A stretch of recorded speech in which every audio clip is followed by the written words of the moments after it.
انصر المجاهدين في فلسطين ولبنان.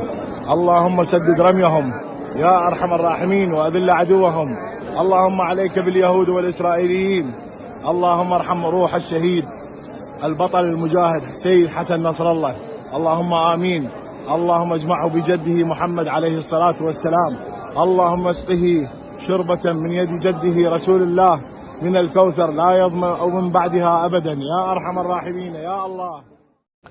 السلطات السعودية تعتقل المقدم في الجيش العراقي عمر نزار لنشر دعاء يدعو به للمقاومة الإسلامية أثناء طوافه في الكعبة، والنيابة العامة قررت إحالته لأمن الدولة.